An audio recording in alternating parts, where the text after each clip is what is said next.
If you have ever wondered why you make financial decisions that don't always make sense, even though you are smart, capable, and trying, this might explain a lot. It's not about blaming yourself, it's just about understanding yourself. And it's crazy because most African countries are poor. So, most certainly, most of us have been and still are in survival mode, even though you're abroad, because packing a suitcase and boarding a flight and moving to another country doesn't always mean that now you are going to make better choices and now your problems won't follow you whenever you're going. It's probably not for all of us and good for you if not, but I'm sure most of us have found ourselves in a situation where you are worried about your next meal, you are worried about your rent, you are worried about getting a job, especially in the crazy job market, you are worried about school fees or your next side hustle, and every purchase you made, you are always worried about spending your last coins. You keep refreshing your bank apps to confirm if your money is still there. You rarely get enough sleep because your mind is never well rested because you're always worried of what could go wrong. And basically, you don't have a good relationship with rest because you are always on the go. This is, as you can see, this is another system kind of thing. So even when you have moments of joy, they're always short-lived, they're always rushed as if there's an expiry date, and you never fully rest because your body is always wired for the next threat. So you never fully exhale. Stillness feels suspicious. So does that sound like you? So survival mode is not just about being broke, it's a nervous system state, and it's where your mind and body is focused on getting through today, avoiding danger or loss, and staying afloat. Like we just want to get through today, don't think about tomorrow. The thing with survival mode is that your brain prioritizes urgency and not long-term planning. So if you've ever struggled to plan, invest, or save, it's not because you don't care about your future, it's because your system has been trained to focus on now. Like we're trying to survive today. We are trying to survive now. Don't talk to me about 5 years later. Don't talk to me about 5 years investments. If you're really trying to repair your relationship with money, if you're really trying to be better with your money, you need to fix your nervous system, and you're not just going to snap out of it. You need to actively heal your nervous system. You need a calmer nervous system. If you do your research, most rich people are calm, they're gentle, they don't rush, they don't talk fast, they're not worried about tomorrow, they're assured. Like everything is going to be okay. So you need to start adopting. I know we've been in a survival mode, we've been in a country where everything was not okay. You are probably struggling about your next meal, you probably didn't have a job. So guys, even though you moved abroad, you're still finding yourself struggling with the same thing. So it's time to like fix that state. And yeah, in this video we're just going to be talking about how survival mode affects your money. It affects money in different ways. Before we talk about that, definitely subscribe, comment, share, hit the notification button so you don't miss another episode. So the first way that survival mode affects your money is hypervigilance with money, and I'm a victim of this. You check your bank balances compulsively, you do mental math all day, you replay financial mistakes on a loop, you're like regretting, why did I make that purchase? Why did I do this? I could have done better. And even when things are okay, your body does not believe it. You're always bracing yourself for the next bad tragedy that is coming. So guilt and shame and self-blame are also a way of survival mode around money, and I've talked about guilt and shame around money in my previous video, so if you haven't watched, kindly go watch. And the problem is survival mode pairs money with identity, so you always feel like if you're struggling financially, your nervous system interprets that as I am failing. I'm struggling financially, so that means I'm failing in life. So now you start replaying all those bad decisions you made. You start doing mental math all day. You start saving even money so much that you're not spending on anything. So guys, you need to chill, okay? Just breathe. And I'm going to hold your hand throughout this video because I know most of us are affected by everything I'm going to be talking about. Most times when shame floods your system, you remain stuck because you don't want to face your numbers, you don't want to face what you did, you don't want to face what you bought. You're like, no, I don't want to face. You're just feeling bad and you're just like, no, I don't want to face it. And that just keeps your nervous system dysregulated. The other one is overworking and being on grind mode 24/7, and you never rest until you're burnt out because rest feels irresponsible to you. And then you've tied your worth on how much hard work you can do. And I see this so much with Africans. I see this so much even with us at work. There's some people who will not sit down. They will just be making rounds around the office, even though there's nothing to do. They just want to seem busy. And I'm like, girl, just chill. Like, there's nothing to do. And even if there's nothing to do, you're making us now who Us who have sat down, we are now looking like we're lazy, and we're just not lazy. We just have a regulated nervous system. So you need to regulate your nervous system. You need to repair your relationship with rest. Rest is not irresponsible. Rest is one of the things that is actually very important to you. Sometimes even when money comes in, your body doesn't relax because you have never learned that enough is enough. Like you can only do so much. So you need to sit, let your money sit in your bank account, let your money like marinate in your bank account. The other way the survival mode affects your money is spending impulsively when money comes in because you don't trust it will stay. So this is not about being bad with money. It's your nervous system learned that money is temporary, so let's use it right now when we still have it. Let's buy that thing, let's pay all these people right now when we have the money. So especially when you've lived through scarcity, when you've lived through instability and sudden loss, your body remembers all that. And so when your money arrives, let's say your salary or a bonus, your system doesn't register security, it registers urgency. Like, let's do this while we still have the money. There's a subtle panic underneath the relief. You're like, use it now, fix everything now, enjoy it now before it disappears. So your nervous system is just constantly operating on a present moment survival loop. It doesn't believe in future availability, and it prioritizes immediate regulation, like buying things to bring instant comfort, paying everyone immediately, treating yourself excessively after deprivation. This is one thing I do, especially for me, when my money comes into my account. Before I used to like pay everyone, pay rent, pay school fees, pay. But now when it comes, I'm just like, let it sit. Let your bank account even get used to having money. Let your nervous system get used to thriving. Let your nervous system get used to knowing that, yeah, I have money. It's enough and it's going to stay in my bank account. I'm not just a passage. I'm not just a passage through which money passes through, you know? The other thing that survival mode makes you do with your money is hoarding your money. And hoarding is just saving everything. We're not spending. We're not doing anything. We are just holding our money, saving, investing, and we still feel unsafe because we're holding on to it because it could all vanish. Your nervous system is like, just hold on to it. Something bad is going to come, something bad is going to happen, a bill is going to come, so just hold on to your money. So this one is quieter and more socially rewarded, but it's just as dysregulating because I know people who have millions at the bank, but they wear torn clothes, they wear bent shoes, they will never buy themselves something nice because they're just bracing themselves for the next big thing, the next bad thing that will happen. And so you cling onto your money for dear life. You never do anything with it. You save aggressively. You delay purchases. Even when you have a necessary purchase, you never upgrade anything. You hesitate to invest in yourself. You never buy your kids anything. You fear spending, not because you don't have enough, but because your nervous system, your body, it's bracing itself for catastrophe. Does it sound like you? You're constantly stuck in an anticipatory threat. You're just anticipating threats because you've been in a survival mode where there were always issues. There was no enough money. So now that you have enough money, you're just like, let's just keep it in case something happens. Even as your savings grow, your safety doesn't. And this is the reason why most people are not even able to invest, because investing is letting your money go, is distancing yourself from your money. Let your money go work for you. Put your money in a bond for 30 years.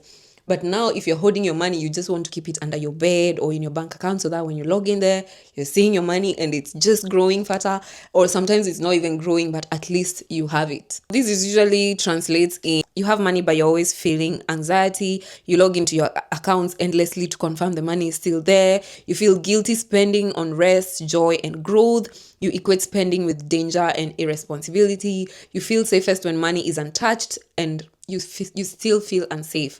Yani, you can see some people have money, but they're so stingy. But one thing about abundance, if you're trying to unlock abundance, you need to allow your mind to think that there's enough money in the world. There's enough money for all of us.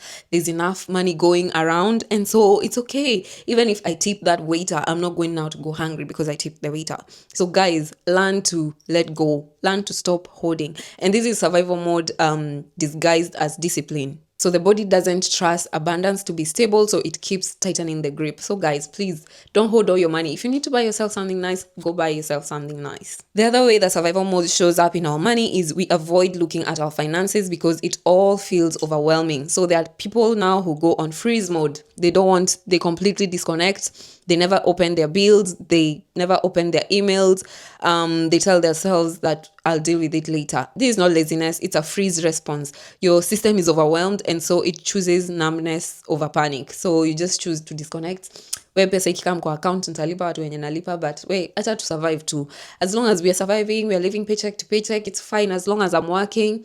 So you become a passive participant in your finances, and there's nothing as bad as becoming a passive participant in your money, because it's your money. You need to be an active participant, and that's why I say keep facing your numbers. Face your numbers. Don't be afraid of facing your numbers. The other way that survival mode shows up in money is we say yes to things that we can't afford to avoid disappointing others. You see, in survival mode, disappointment feels dangerous. So your nervous system doesn't experience a simple no as a boundary.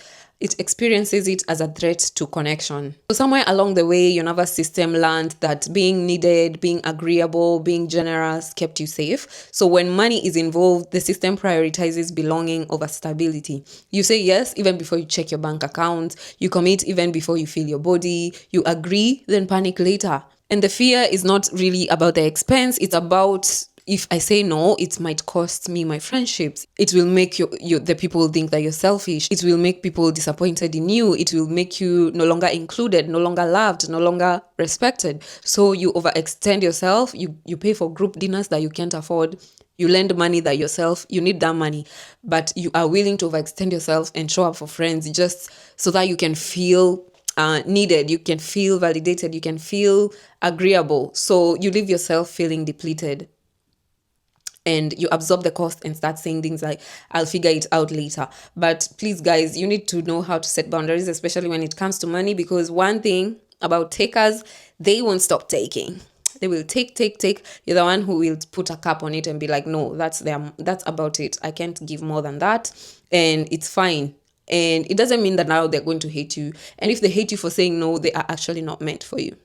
This is a survival strategy where your body maintains safety by pleasing others. It's a people-pleasing tendency. And it's exhausting because spending becomes a way of buying love and peace and approval and closeness. And the worst part is you will stay generous, but you will feel quietly resentful. You avoid disappointing others, but you end up disappointing yourself. And there's nothing worse than disappointing yourself. You'd rather disappoint everyone else, but don't disappoint yourself. And also, learning to say no financially is not selfish. It's about teaching your body that you can be connected and still have boundaries. So the other way that survival shows up in your money is you struggle to commit to long-term plans. So you're mostly only always thinking short-term. So survival mode collapses your time horizon because long-term things like investing, retirement planning, wealth building, they feel abstract, they feel so far away, and they feel far-fetched, and they feel unsafe.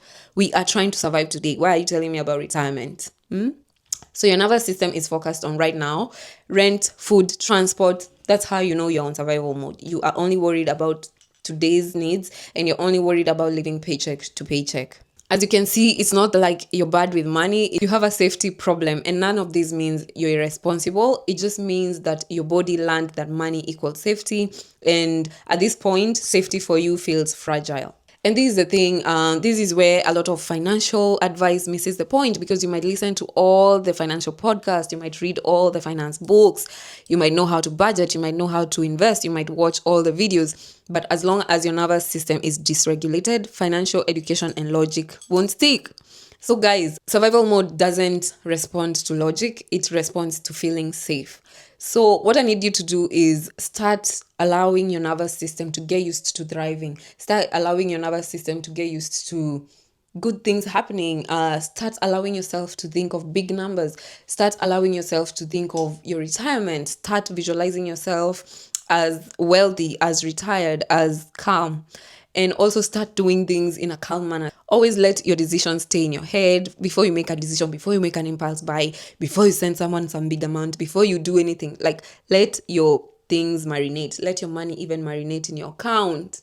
I know for most of us, especially abroad, we came here alone. We had to figure it out on our own. We're paying school fees alone. So as much as you're making money, you're still on survival mode because you're carrying family expectations. You have to figure it out alone. You have to be the responsible one because people invested in you to come abroad.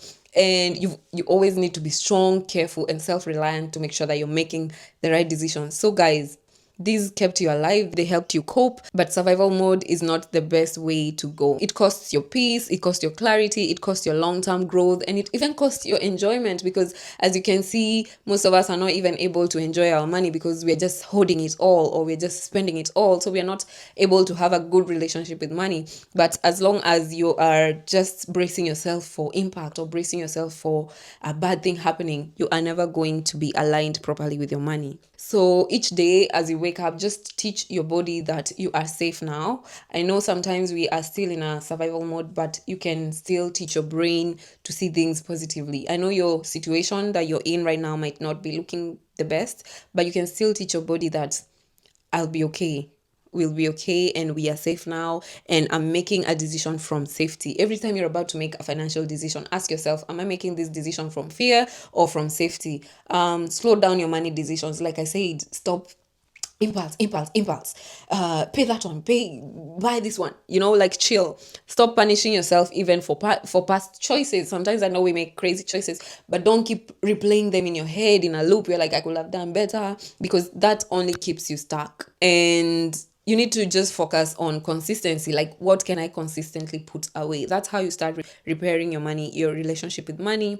How much can I consistently put away? How much am I able to save? What am I spending on? Look at your numbers. Like, be comfortable looking at your numbers, and don't beat yourself up. Just start repairing your relationship with rest. Start repairing your relationship with money. All these things I've talked about, hypervigilance, hoarding, overspending, start doing the opposite. Because I know most of us are smart, we listen to all this content, but we still make the wrong decisions when it comes to money. And also forgive yourself for past things, for past financial decisions that you made. Because at that time, I know it was messy, it was chaotic, but you were surviving. And now you need to start teaching your nervous system to get used to thriving. I will keep saying that, because if there's one thing that rich people have in common, is that their nervous system is calm. They're not always rushing. They're not always doing everything like someone is rushing them. So guys, please make sure you are doing all this, and you are going to be okay as long as you keep making one decision at a time. Just know that you're not broken. You are adapting. So guys, if you enjoyed this video, definitely give it a thumbs up, comment, subscribe, share, and hit the notification button, and I will see you next time. Bye.